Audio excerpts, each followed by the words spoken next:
I see it.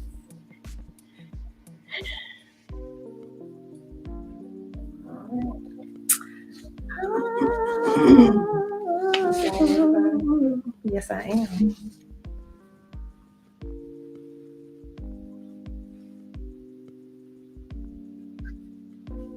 So it's on my page. Okay.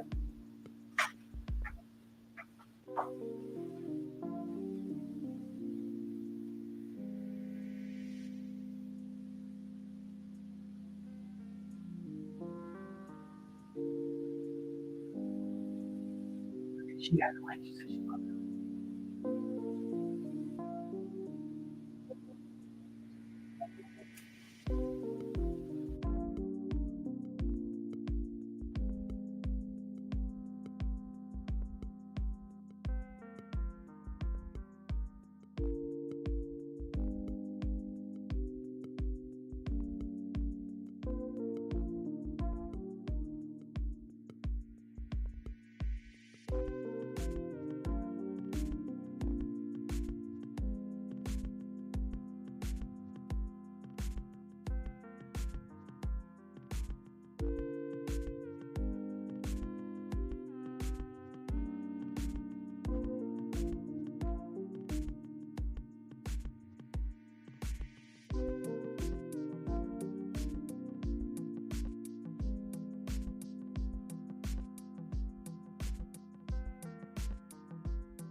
Hello there. Hey, how are you? Wonderful. How are you this evening? I'm good. I'm good. Levette's behind the camera. Hey, Priscilla. How are you? Hold on one sec. I think you are muted. Yes, I was. Okay. Hey. All right, ladies. We are live and we're going to start our program at 7. Okay. So it is what, 6:52 right now. Levette's going to come around and speak. Hi, everybody. Hello. Hey. Good to see you, sis. You're the production manager. Yes. All the things, right? Yes. I got slides. I got the private chat. Listen, you ready. Got your hands full. I like this setup. I'm not familiar with StreamYard, but I'm liking it. It was very easy to get into. It was. Good. Yay. I did good. You did. We're streaming across multiple platforms. We're Love on Facebook Live, we're on our YouTube channel, and we're on our Instagram channel. Love it. And then our personal pages we're on as well. Right. Oh, I'm loving this. I'm gonna research StreamYard. I'm gonna get involved. Yeah. Oh, Okay. It's amazing. I love it. Yeah. It is really good. Awesome. Yep. All right. All right. Well, we should be getting started here shortly, but I have all y'all beautiful faces here. So what I'm gonna do is I'm gonna put y'all back in the waiting room, okay? Okay. All right. I know how to do that. Listen, she's excited about that. I understand how hard technology can be, so I get it. Listen, we all have our lanes. She has hers and I got mine. See you in a minute.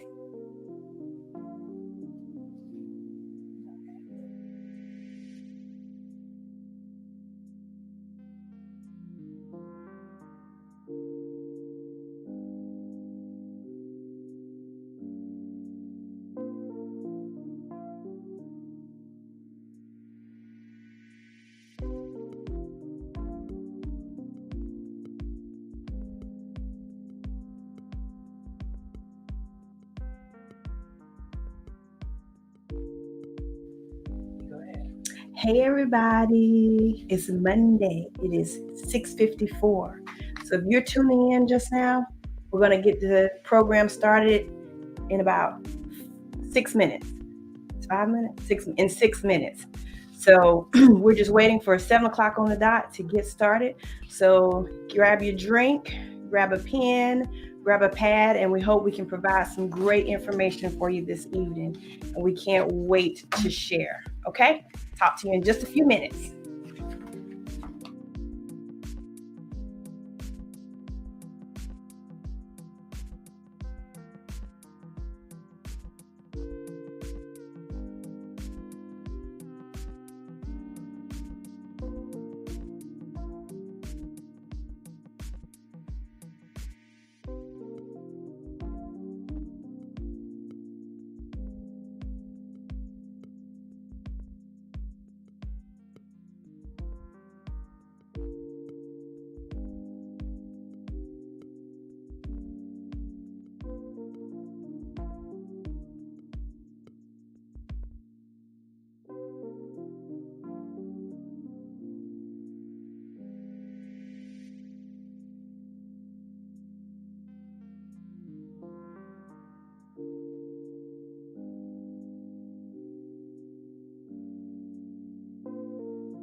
Your microphone is on, yeah. Okay. Tell me when. But you're showing our intro.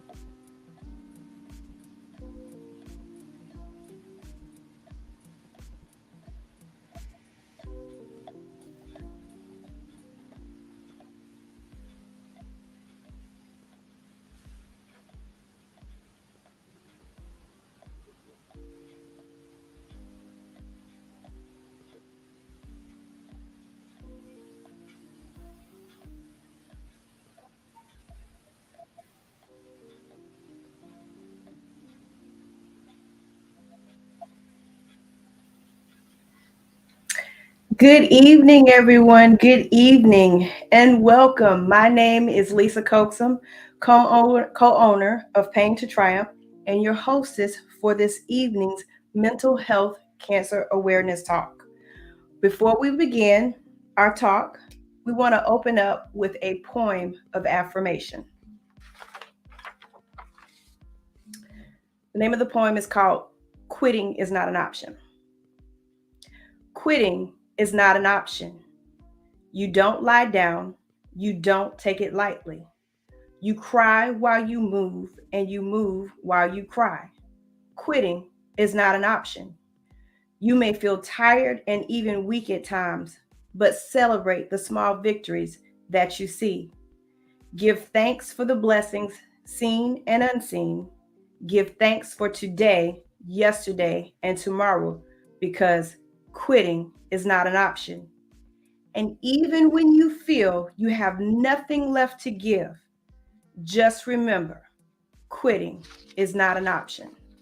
That's a poem I wrote as I thought about the women that are going through cancer and anybody that's going through cancer. It spoke to me in a way, and I hope those words encourage someone and just know that, again, quitting is not an option.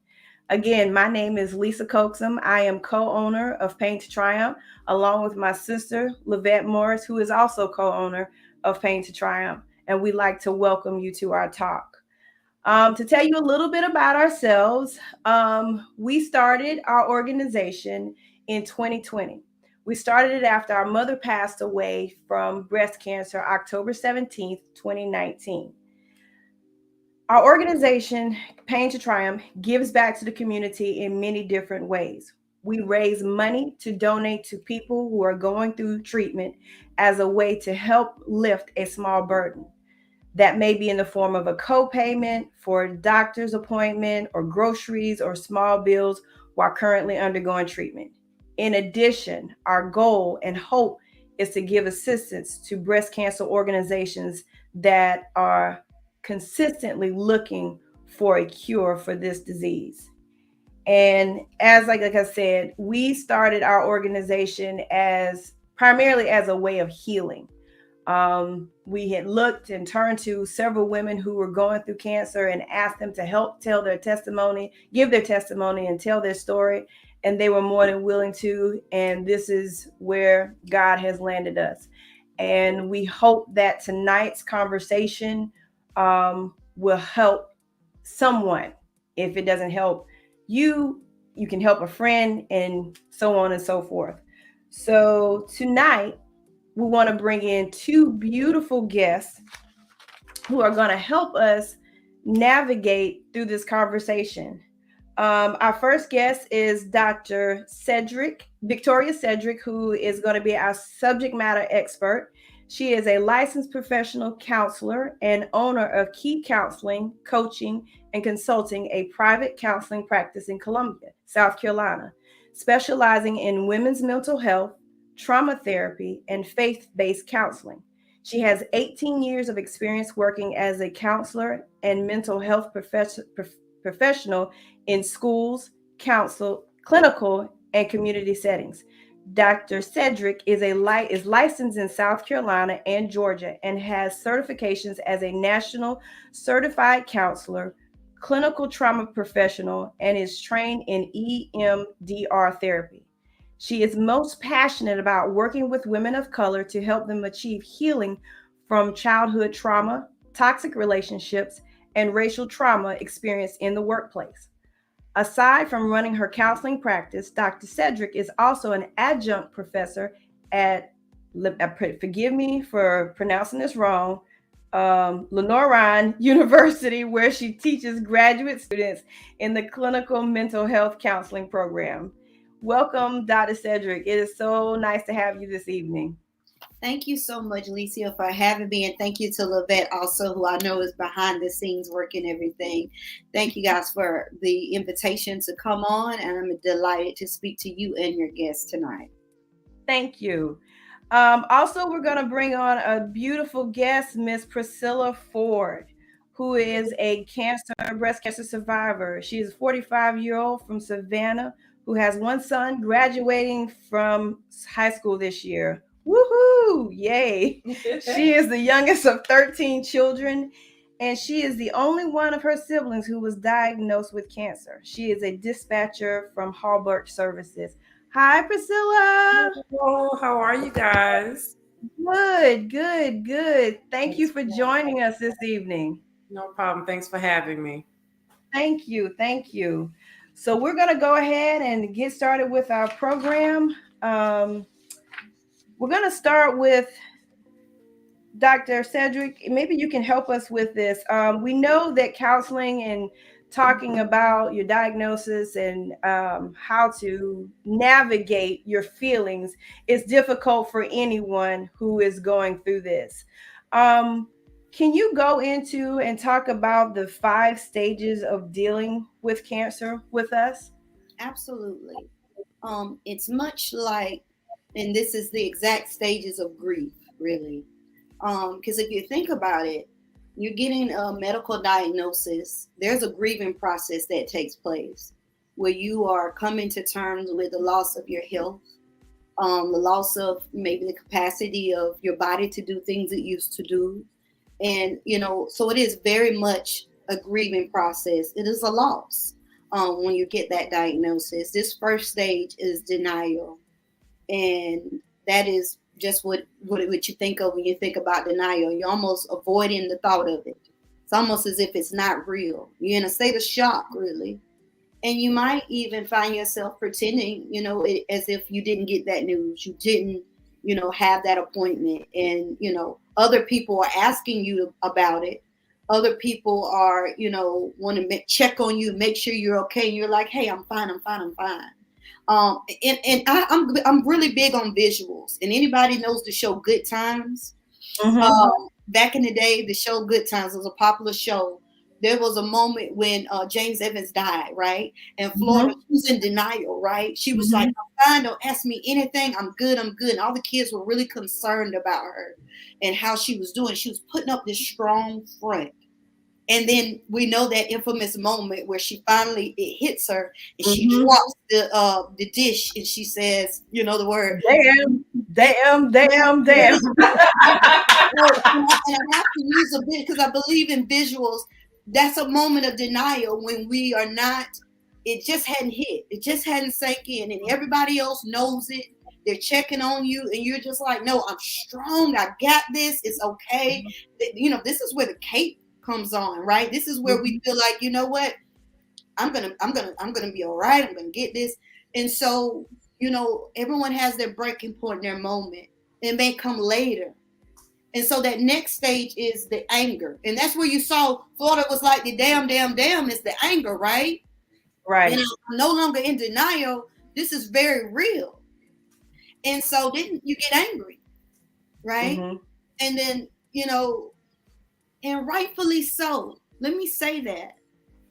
This is something I tell clients all the time. All feelings matter. Right. Even anger. We've been conditioned to think that we can only embrace the good feelings and we should feel guilty for our bad feelings. Right. What? There's some things in life that make us angry, and you have a right to that. Accept that, honor it. And so after anger, and let me say this, you may not go through all the phases in this same exact way. It's not a linear thing. And you may not even go through all the phases at all. but this is what we see in general. Stage 3 is bargaining. This is where you may feel like, if I just did this good act, maybe this wouldn't have happened to me. Mm-hmm. Or if I can just petition, if you're a person of faith, you may petition to whomever you pray to and say, look, if I did this, would you take this away from me? I want to bargain. I want to negotiate. I want to see if I can make this right for myself and in life. Again, not a stage everyone goes through, but some do. Mm-hmm. And then the hardest stage is stage 4. That is the sadness and the depression. That is where reality has, set in. You know what it is, and you feel it the most. You're no longer in denial. The anger, you're not feeling that as much anymore. And now you're just feeling hopeless. Mm-hmm. You're feeling powerless. You're feeling as if you don't have any control or nothing to look forward to. And this is where, unfortunately, some may even have some suicidal thoughts in this phase. Yes. That lack of motivation, not wanting to get up and go to work, not feeling purpose, having enough purpose to get out of the bed. Everyone's depression looks different. Mm-hmm. It doesn't look the same on everyone. Mm-hmm. But it's when you're feeling the most hopeless and sad, tearful, crying throughout the day. That's the hardest stage. The hope is that with help, community support, and all the things we're going to talk to you guys about tonight, is that you'll get to stage 5, which is acceptance. Acceptance of your current reality, where you're able to talk about it with less emotion. You're able to accept yourself. You're able to still love yourself, show up for yourself, and still be who you are, and realize that although this is changing a lot of things for me, doesn't have to change who I am. Exactly. There's some things within my control that I can focus on, right? Right. That's the stage of acceptance that we hope everyone will get to. Those are all great points. Priscilla, will you let us know or give us an insight to how did you navigate with these stages of dealing and learning your diagnosis? Did you feel like you went through all these stages? Well, mine was a little bit different. I initially had ovarian cancer first. Okay. I got divorced. A month later, I found out I had ovarian cancer. So it was me and my son. And once I did radiation chemotherapy, I was 40. So first breast exam, and I had breast cancer. So the first one, me just getting divorced, I didn't have time to say, why me? I just had to accept it, what I had to do, and keep moving. I took a lot of my blessings, like I had like 1,500 sick hours vacation time, so I didn't miss a check. I was still able to pay bills for me and my son. Awesome. So once I was diagnosed, and I only told my mom and my sister, but I didn't even tell anyone about my breast cancer because they would want to baby me, and I didn't want to be asked, how am I? Because why not me? So I had to just keep it moving. So the cancer, I only had to do radiation for my breast lumpectomy. Mm-hmm. So I still went to work every day. I got off early and did my radiation treatment every day, Monday through Friday, for like 35 days.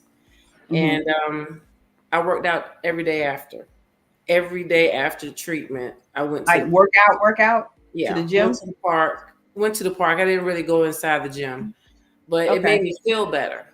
So I tried to do everything that was going to keep me in a better space instead of just laying down, because I finally told my mom after the fact, after everything was said and done, and she was not happy, but I just did not want to burden her. You know, Okay. because I'm one of the youngest of all the children, but still like the mom of the family. So I was being depended upon by a lot of people, including my son. So Right. Right. it was a lot of emotions, but mostly I just had to stay strong because I was like I had to feed him and take care of him and take care of myself better. So, Okay.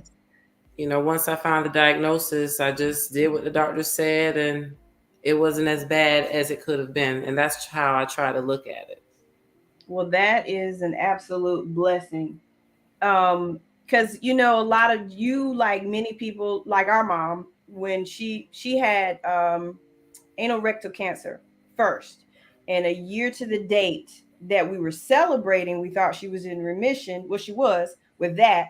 We got hit with a brick that she was diagnosed with breast cancer. So when she went through her first one, first cancer, she too was like, okay, I don't want everybody to know. And then once we did find out she had breast cancer. She had an amazing support system, but at the same time, she, like you, was like, okay, look, I got to pull myself up by my bootstraps and I got to keep going. I got to keep moving. I'm going to do everything possible, to keep my normal, Right. Right. whatever is normal for it. They, like her as a mother, I feel like there were a lot of times behind closed doors that she had these moments, to herself, but never really showed them to us. There was, well, she had no choice. She was not gonna get away with us not knowing that she was sick, because we were on her like Right. we were on her like a shirt on her back. Okay, so Yeah. she sneezed wrong. We knew something was wrong. Okay. Right. Right. Impromptu. I'm supposed to be behind the scenes, but funny enough that when you say that, when our mother's cancer came back the second time, she literally hid it. She literally went and had x-rays and things done, turned her phone off, was missing in action. And let me your mama can't go missing. Listen, let me tell you, we put Right. out all calls. But we didn't find out until when she came to Italy, and her and my sister were visiting, and she said, that day I was missing, this is what it was. So it was, the same thing of why I don't want everyone to know, because I don't want it to be poor me. Right. I'm gonna go back behind the scenes. Right. So I mean, we as a caregiver, as a family member, as a child, we understand that side of it, but we definitely don't know, as one who's going through it, how you feel. We can empathize, and we wish we could switch places with you on that. That moves us into our next subject, dealing with anxiety. Dr. Cedric, tell us how we can deal with. I'm pretty sure a lot of people go through anxiety and how this is going to be, and or if they go into remission, they have that anxiety in the back of their head. Oh, it's going to come back. What are ways that someone can deal with anxiety and deal with that? Absolutely. And I want to thank Priscilla for her testimony and sharing her story. And I think Absolutely. in that story, there's a lot of resilience and strength that you shared, Priscilla, and really even ways to cope with anxiety. You talked about working out and how that made you feel better. Having an outlet is so important. Or you just having a thing that you do that makes you feel good about yourself. And so I think that was really good. I'm glad you shared that with individuals, because that is one of the ways to cope with the anxiety.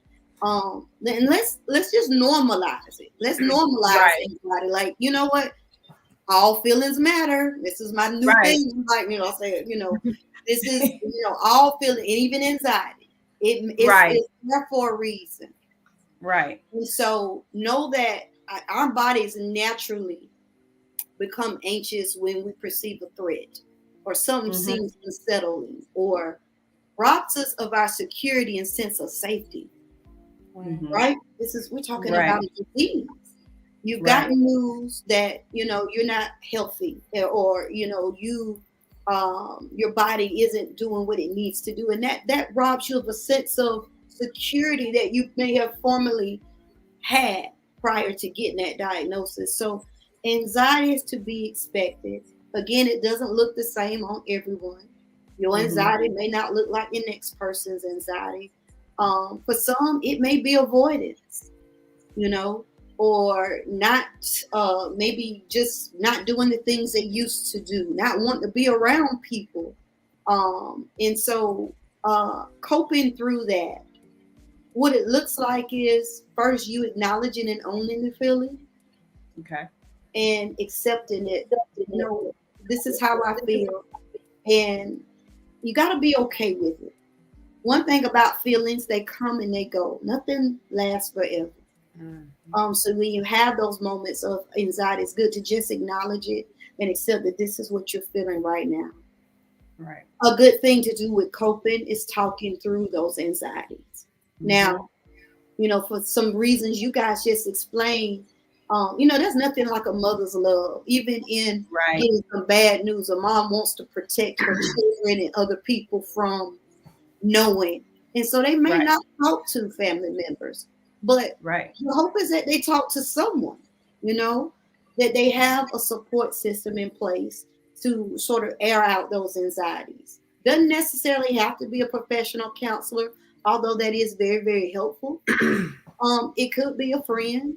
It could be, someone else that's battling the same condition that can relate to you, where you have that safe place to talk it out and say, girl, this is how I'm feeling. Yeah, I feel the same way, And so there's a lot of strength in a lot of support groups for individuals who have been diagnosed with cancer. People find it to be tremendously successful and effective for them because they don't have to explain anything. There's already an understanding there, right?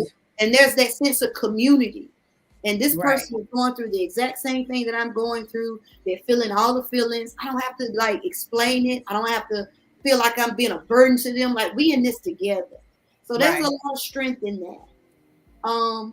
Also with coping with anxiety is, having, like I mentioned earlier, an outlet, that you have something that you enjoy doing for your own self-care. It may be working out. It may be crafting, sewing, cooking, whatever your passions are, things that are going to help you to relax and be present with yourself and in the moment. And I love that on this slide, you guys have relaxation techniques. Absolutely. Yep. Deep breathing, meditation, mindfulness-based stress reduction, being present. It's just fixing a cup of tea and sitting outside and listening to the birds sing and, noticing all the colors, having those moments where you're not in your head thinking about what if. Because that's what anxiety will do to you. It'll rob you of the present. What is, right now, you're okay. But when you get stuck in that cycle of what if, what's going to happen next? What if the next doctor appointment, they say this? What if this? Or what if for those who have survived cancer, this is why I hear a lot of, they worry about it coming back. Right. And so now that future, that fear of the future is robbing them of the present, because what's happening now is you're okay. Right. But they're and that's what's traumatic about receiving a cancer diagnosis, is that you do live sometimes in that fear of going back to the doctor. What are they going to say this time? Or, not even wanting it, maybe even avoiding that next mammogram or what have you, because you're just afraid. Yeah, Priscilla, you can understand that. And I want to let you know that makes a lot of sense to me. Yeah. And you just being gentle and kind to yourself, and doing what needs to be done, but not anything more. That's the other part about coping with anxiety. I believe in good self-care, not putting unrealistic expectations upon yourself, having healthy boundaries, being able to tell people no. I can't do that because I got to take care of me, right? I want to make myself a priority in a way that maybe I used to not ever be able to do. And so learning how to take care of yourself, be gentle and kind to yourself. That's how you can cope through some of that anxiety. It's hard to cope through anxiety when you are trying to take care of everybody else and do all the things that you once used to do. I was just getting ready to say that.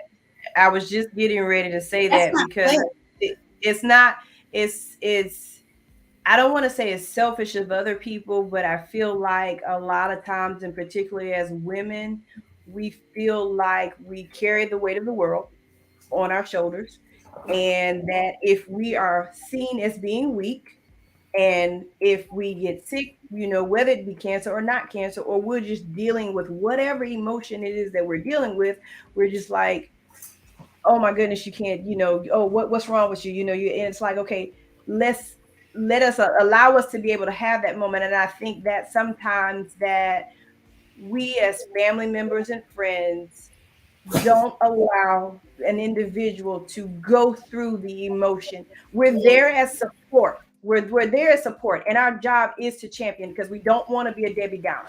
I don't want to Right. say, Priscilla, tap you on the shoulder and go, "Oh, poor Priscilla," Right. "Oh, Right. my aunt, oh, my dog," But we're there to say, yes, you can do it. Yes, you can do it. But at the same time, like my aunt said, when she was dealing with cancer, she was like, if I want to be mad today, I want to be mad today. I said, well, be mad. Exactly. Seriously, I said, be mad. That's it. Cuss.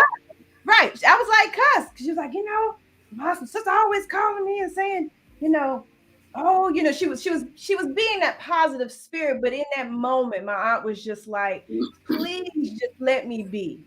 Let me feel how I want to feel, and just allow me. And sometimes I think we forget to just sit back and just listen.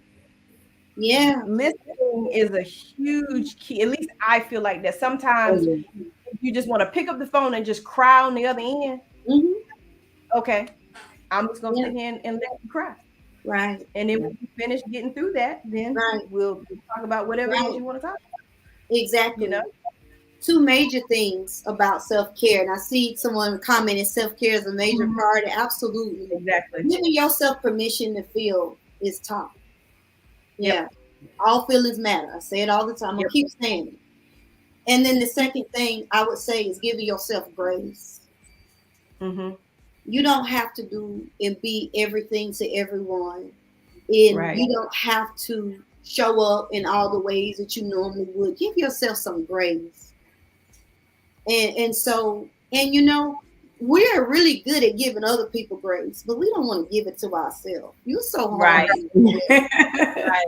And so, if you're going through this right now, let that be the ultimate form of self-care. You just saying, I got to give myself grace and give myself permission to feel what I need to feel moment to moment, and be okay with that.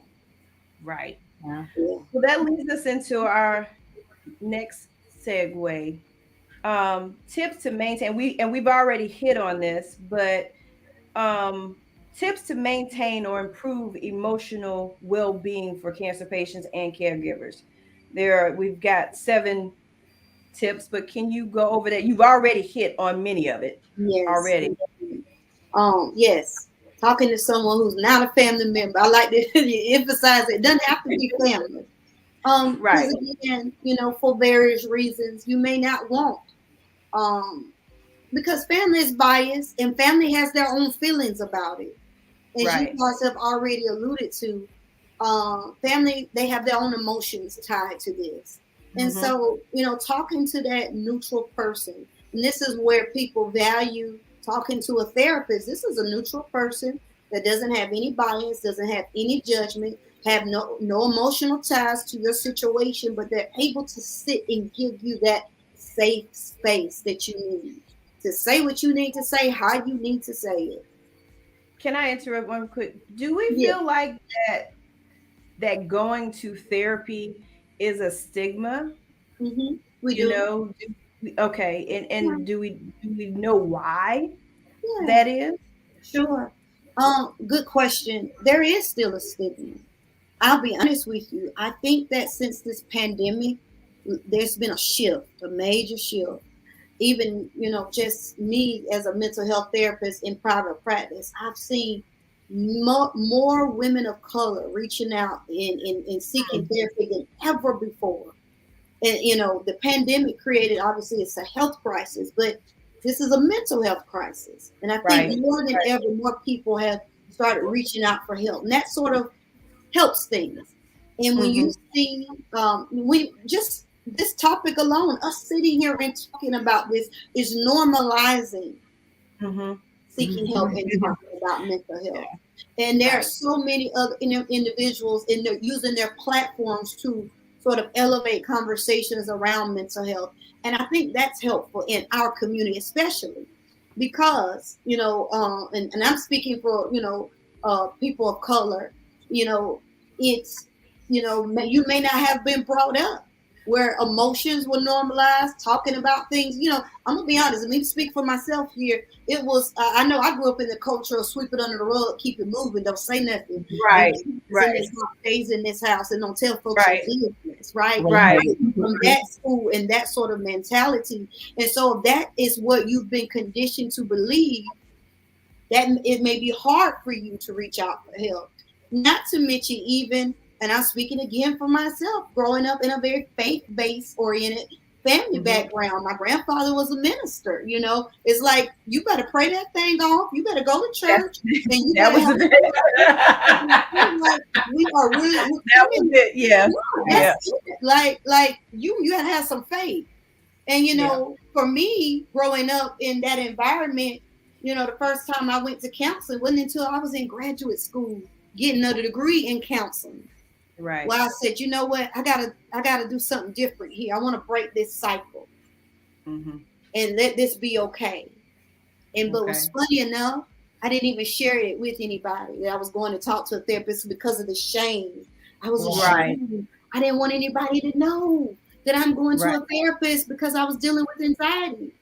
And so I think a lot of people feel that way. And I want to normalize that feeling. If that's you and you're listening, it's okay. But I want to also normalize the fact that it's okay to pray and have your faith, and you can still have a therapist as well. You can have them both. Exactly. They're not, Exactly. they're not exclusive. You can do but more than one thing. It's another tool. It is literally another tool. Going and talking to a counselor is just like anything else. We go and take better care of our cars than we take Yeah. better care of ourselves. Think about it. You We take our you car know to get oil service, tires rotated, maintenance, tune-ups, all the things. But what about you? it's funny you should say that because we have a comment with our friend Jackie. She just put on here. We're willing to get treatment for diabetes and Yes, hypertension, but however, we will ignore our mental health. And that is so absolutely. true. Thank you. That is so true. Yeah. Yeah. That Thank is you, so Jacqueline, so for that true. comment. That is true. And we have to compare it to any other condition that we might go and seek treatment for. It's the same thing. Right. Yeah. It absolutely is. So, some of the other tips that we have are continue with daily activities, but modify if necessary. Right.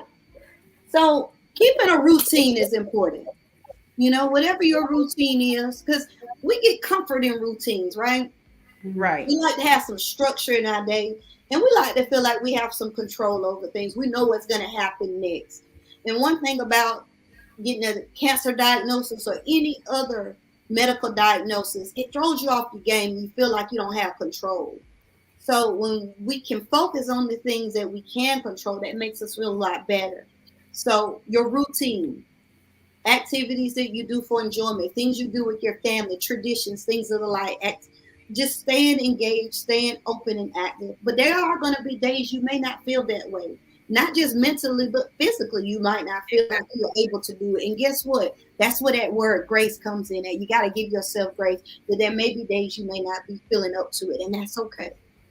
Yeah. And then was that how you felt also too, Priscilla, when you Oh were yeah. day to day activity? You said you were going from work to treatment and then to the gym and things of Yeah. that nature. Yeah, and now you was talking about anxiety. I had a lot with the breast cancer because I had used all my sick time vacation for my first cancer that I was down for 6 months. So I had to work because I had just gotten divorced. A month later, I was diagnosed with first cancer and then the second cancer right after that. So I had to go to work. And I didn't mention this previously, but right after I got divorced, my son was diagnosed with Crohn's. Oh So wow. he was 12. So I could not show no sign of weakness. That's how I felt. because Okay. we just got a divorce. It was just me and him, Right. so he's looking to me for everything. So that's what he really saved me, I think, in more ways than he may realize, Right. because I didn't have time for a pity party, or Mm-hmm. people can make you cry when Mm-hmm. you on your strongest, you feeling okay, and they be like, oh, how are you, and keep beating that dead horse. Let me, leave me alone. I'm Right. doing okay. If I don't Right. bring it up, let's not bring it up. Right. That's why I didn't even tell anyone until it was all said and done with my breast cancer. Right. After all of my treatments and everything else, I told my Right. mom, and she threatened to put bodily harm on me if I ever did that again. She said if I died, she was going to kill me. So I didn't know how that was going to work. Well, you say that, and we had another comment where a friend, Kizzy said her friend was going through treatment, that she told her immediate family, but she felt selfish and she felt left out. So your mom probably felt the same way. Right. Again, we're not wearing your shoes, we're not walking your journey. We're not walking in your path, and knowing with the whole rush of emotions that you're going through. Yeah. The next thing is plan ahead. How do we plan ahead? How does someone plan ahead for this? Well, it's tough to plan, because there's planning ahead, meaning putting things in place for yourself and for your family. But then there's also trying to be present at the same time. And I think there is a balance between the two, that you got to find a balance where, because you don't want to get sort of imprisoned by your plans, right? Right. Because Right. plans can change. So Change. there has to Yep. be an openness to and flexibility with things when they don't go a certain way.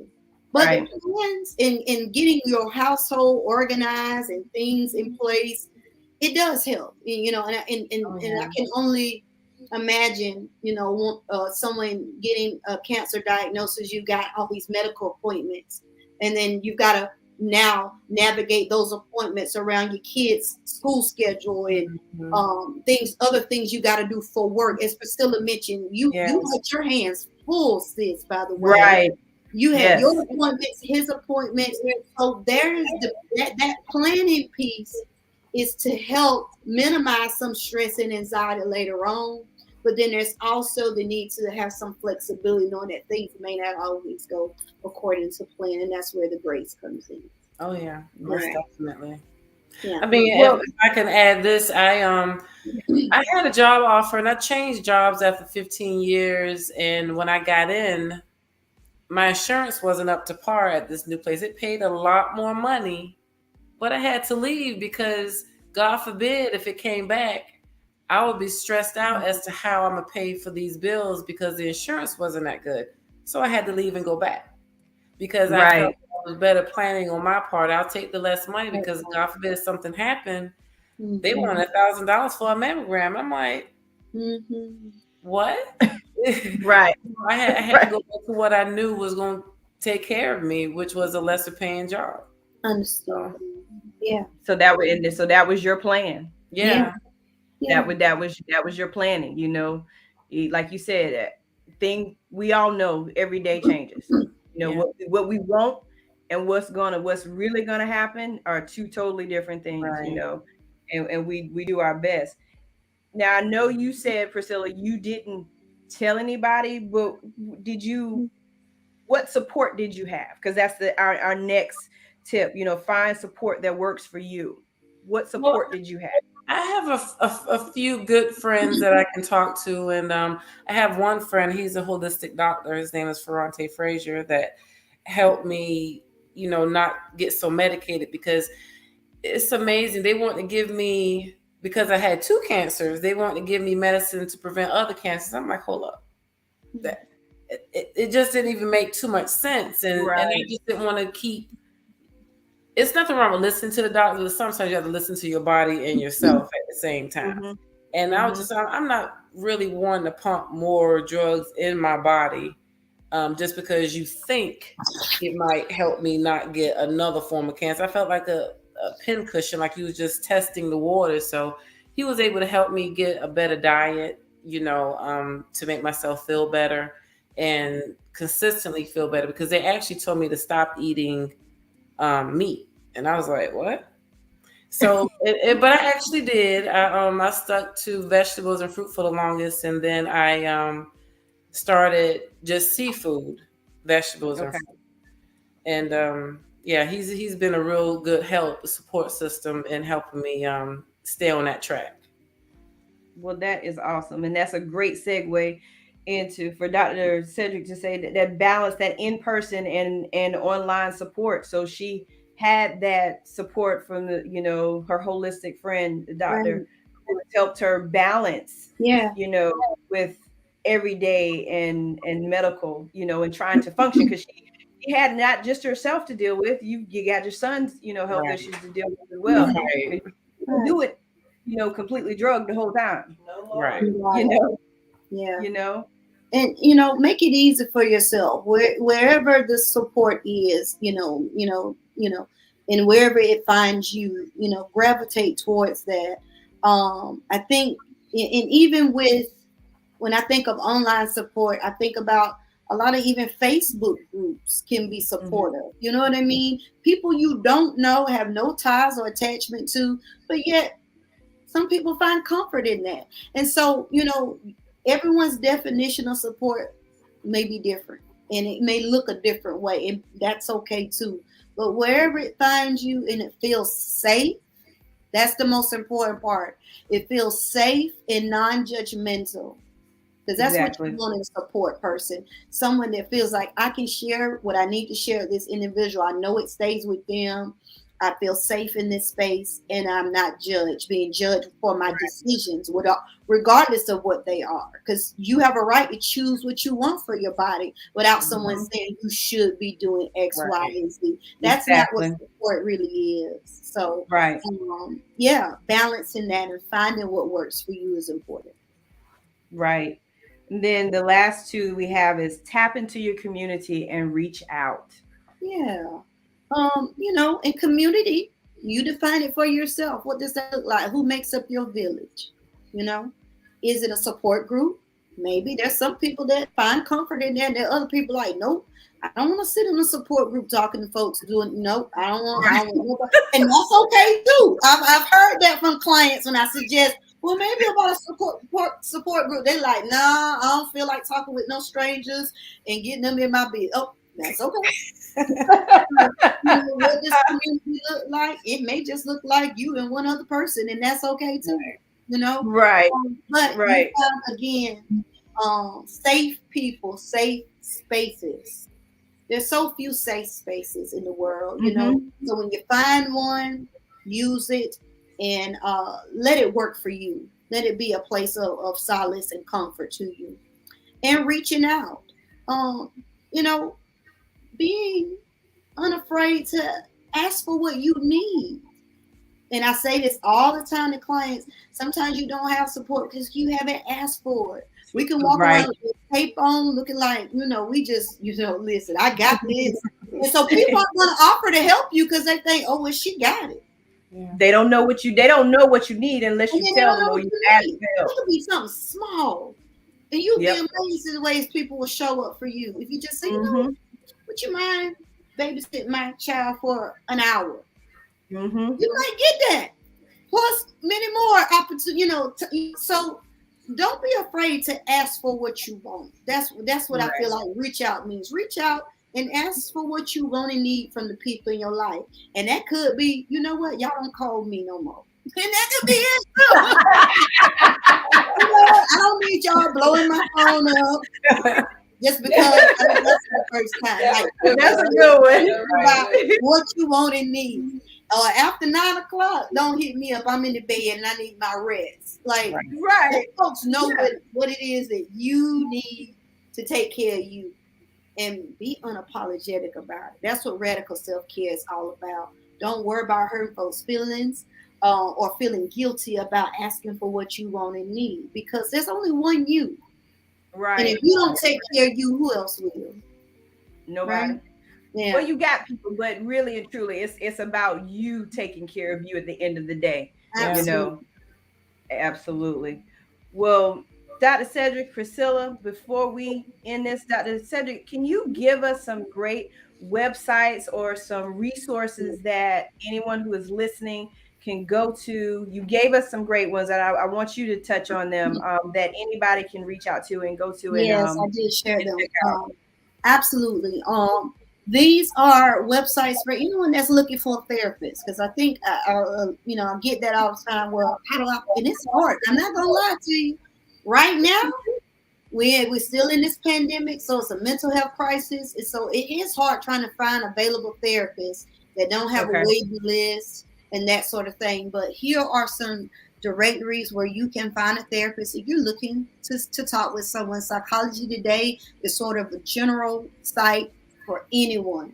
You can find a therapist all over, anywhere, in any state, all over the country. You do have to, however, choose someone that is licensed in your state of residency. That is the only way they can ethically serve you, is if they are licensed in your state. Therapy for Black Girls is a website for Black women specifically, where you can find a clinician that works with Black women. Therapy for Black men. Yes, we've got that for the men folks. Because men need counseling too. And I'm loving it. We are seeing more and more men that are reaching out and asking for help too. And I'm here for it. Yeah, that's good. That's a big deal. That's a big deal. And a lot of men feel like, I don't need to talk to nobody. I don't need to talk to nobody. I know. It's a stigma. That's another stigma. Absolutely. You know? Completely. And Therapy Tribe is for anyone. Shrink Space is specific for college students. So you are looking for a therapist that specializes or works with college students. That's a directory where you can find someone. Therapy in Color for people of color, and Ayana Therapy is a site for individuals from marginalized communities. So these are some sites. I will also want to share with your listeners and your viewers.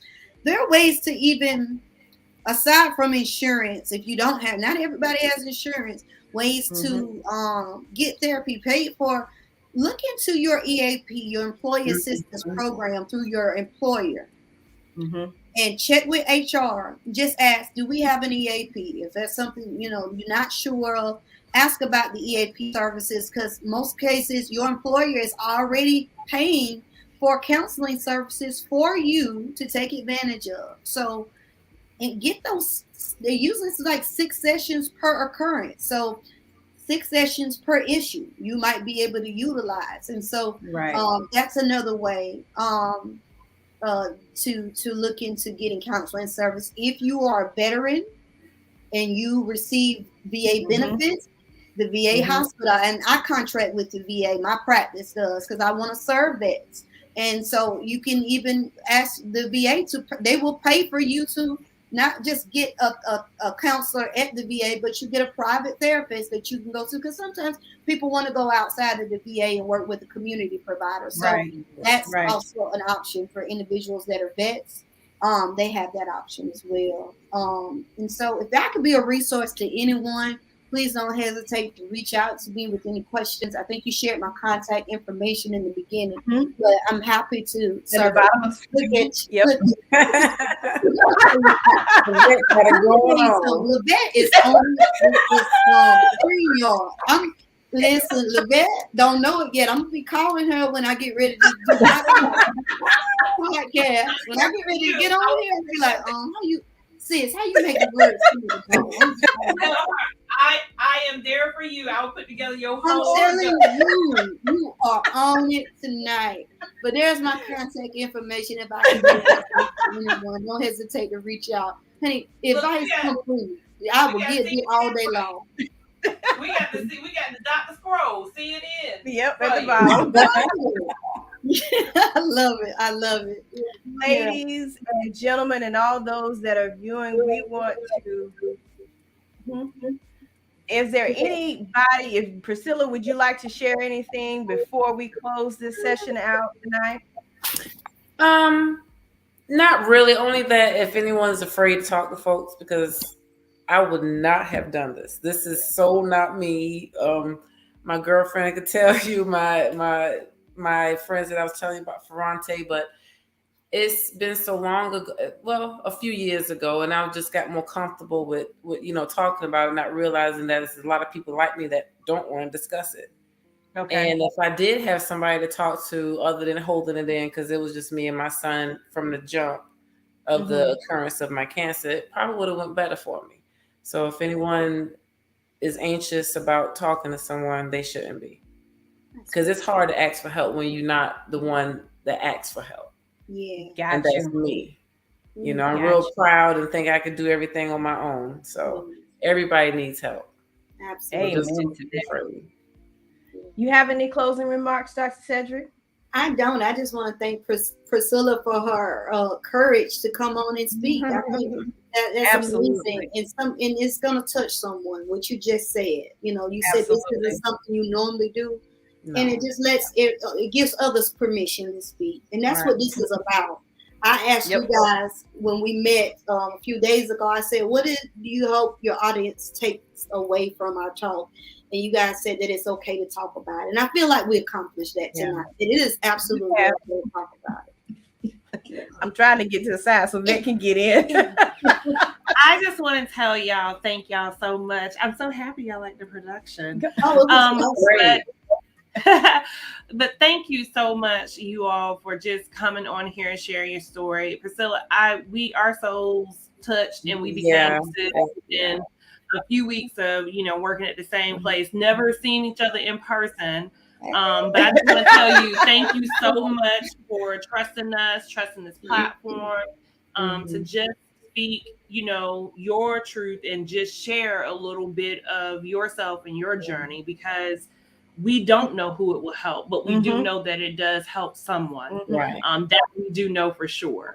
Yeah. And just by you saying, hey, it's okay to talk, it's going to help that person. That we know for sure. So just want to tell you, thank you. Thank you so much, Doc. Listen, I'm here for you, for your production. But let me know when. Listen, you better get yourself another job. You don't even know. But I do want to say this. I know many of you probably saw on our page, probably about a month ago, I was speaking about someone that I had heard speak at a fashion show. And this is who I was talking about. You know how you walk into a space and people just talk and they speak to you? She was that one. She spoke to me. And in that moment, I said to myself, I got to talk to her. Okay. I got to talk to her.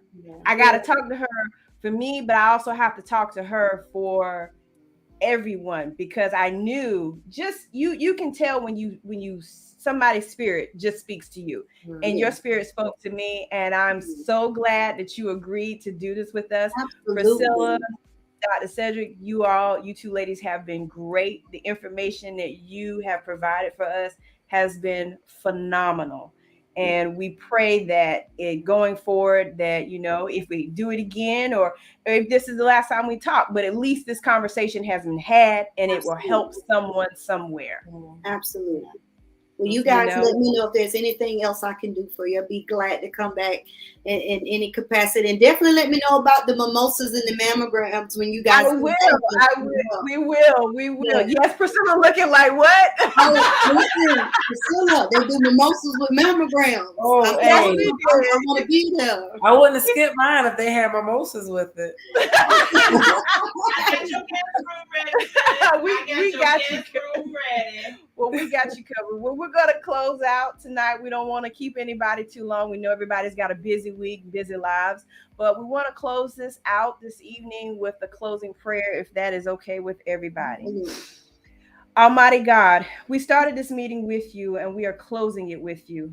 Thank you for how you have blessed this talk and making it a success. We would not have done it without you. We have been enriched by these lively discussions where we have been free to express ourselves and learn some things. Thank you for the fellowship and how we have been taught by each other and broadening our minds through our sharing. May what we have learned impact our lives, families, and friends positively. In Jesus' name we pray. Amen. Amen. And we pray you all, thank you all for everybody, all our friends I see down at the bottom coming in. Thank you all for tuning in. And we look forward to seeing you, and you'll hear from us. Yes, you will know about the mimosas and mammograms this year, and we will keep you all posted. So you all have a good night, good week. Thank Thanks. you. Thanks. Thank you. Good night. Good night. Right. Good night.